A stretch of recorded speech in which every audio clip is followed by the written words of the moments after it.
Hey class, this is your teacher, Mr. Cruz. Just coming back at you with another live video of, my literature corner. I've got my coffee once more. My daughter's walking around trying to find something to terrorize, and we're gonna try this again. Just keep talking about books. There she is. Can you see the people? There she is. She's nice and beautiful in the morning.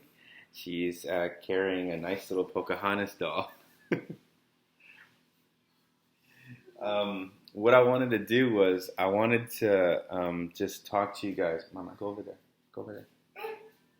I wanted to talk to you guys about 5 themes before you get started into your Count of Monte Cristo reading, okay, which will start next week. The 5 themes that I want to hit on are number 1, heroes and anti-heroes, 2, vengeance, 3, forgiveness, 4, criminal justice. That'll be a weird topic. And then 5, knowing God's will, or perhaps a theology of God's providence, maybe is another way I could put it, right? So the first being the hero and anti-hero binary, the things that are held together. A hero typically, is like Odysseus, right? A hero is the one that you root for. A hero is one that you look at as the main character, the protagonist of the story, and you feels a necessity to want him to succeed in some way, or at least to try, right? Like at least to make a very concerted effort to succeed. Even if he doesn't succeed, right? We root for the hero even if they don't necessarily get to their destination, right? But there's an inverse operation sometimes that occurs, which is called the anti-hero. And an anti-hero is essentially someone like, I think I've heard somebody say Tony Stark could be a kind of anti-hero. An anti-hero is typically the hero of the story, but the hero of the story who does things that you wouldn't necessarily agree with, or things that make them a bit villainous in some sense, right? It gives them an air of just going bad. Like they do things that you wouldn't necessarily want in a pure hero. And the reason for that is because maybe they feel a level of anger, a sense of need for retribution. They have to go back at the person that has harmed them or hurt them. And of course, all heroes are kind of anti-heroes. Odysseus is technically a hero, but he does plenty of things that you could argue are not really pure, or not something I would want a regular person to do, right? But an anti-hero is a bit of a darker character. You could see some darker elements, and what I want to do with this anti-hero and hero sentiment is to think about that as really the human story, right? Where there's we are all made in the image of God. And we're given this imprint, this mark of our Creator. But sin and just our temporality, the fact that we're going to die at some point, the fact that we lose time all the time, we lose time, right? The time is always going in the same direction, and it never stops for us, and we keep participating in this life, right, which is time, right? This is part of the human story, to be both kind of a hero and a little bit villainous in some ways, even if you don't outright show it. Sometimes you know it because you know your thoughts, the things that you think, the many ways that you fall short. So even in your own story, you could look at yourself as a hero / anti-hero character. But part of the reason why Dantes is a kind of hero, anti-hero, is he is unjustly imprisoned, and that's going to kind of move over into our criminal justice section. He's imprisoned without a trial, and This was commonplace in Europe at the time. It wasn't as though it wasn't as though there was a system of maybe protection of rights during this time period. You could be executed at any point if they felt like if your crime was a high crime, and certainly treason is a high crime. So Dantes is convicted, of course, without a trial or anything like that, but convicted of treason, and he's put into jail. And he somehow meets this guy, his last name Faria, and they are able to somehow escape. And I don't want to give away the details of the story because this escape part is actually really important, I think, thematically for the story.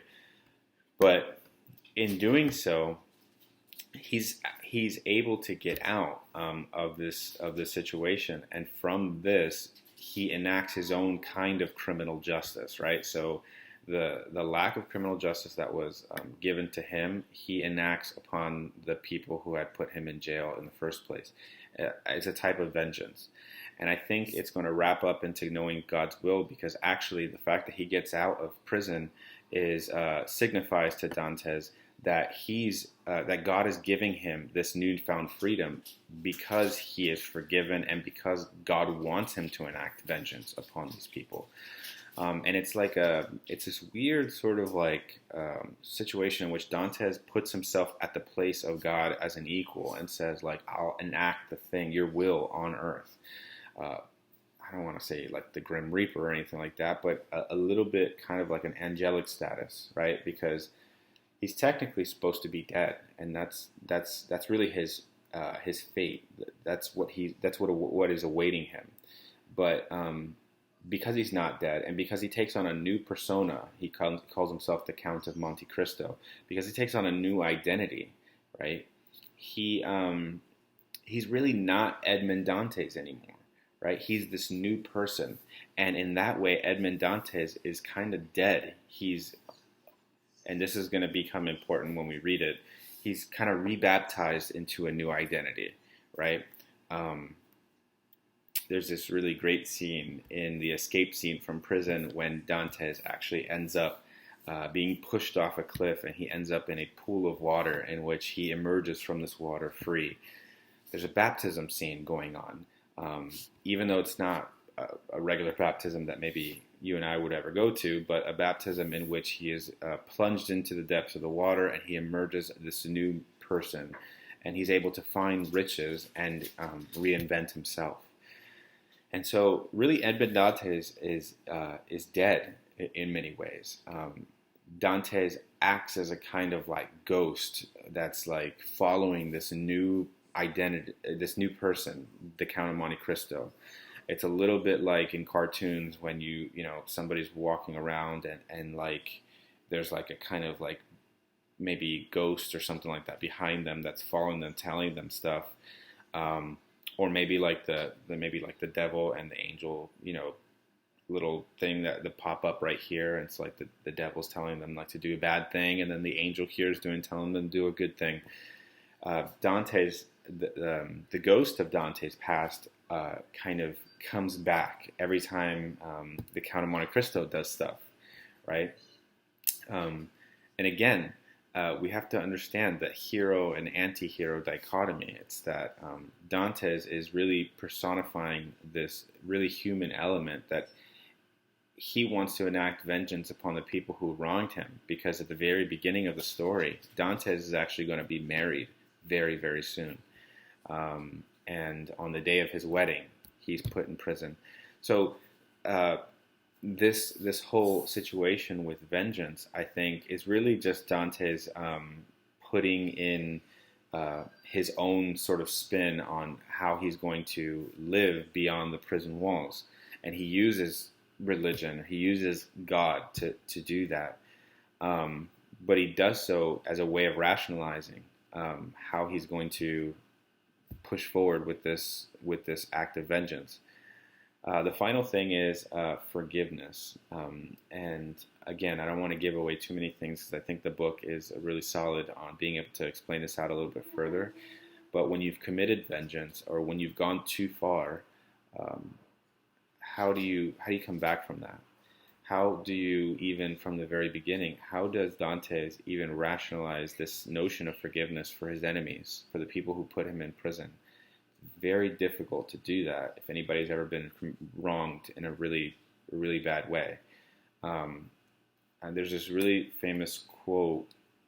This is towards the end of the novel, and I'm sure you'll see it when we get there. But there's a really famous quote from Dante's that says, "Only a man who has felt ultimate despair is capable of feeling ultimate bliss." And what resonates from that with me is this sense in which Dante has experienced something that nobody else could possibly experience and live to tell the tale or get away with being able to reinvent themselves.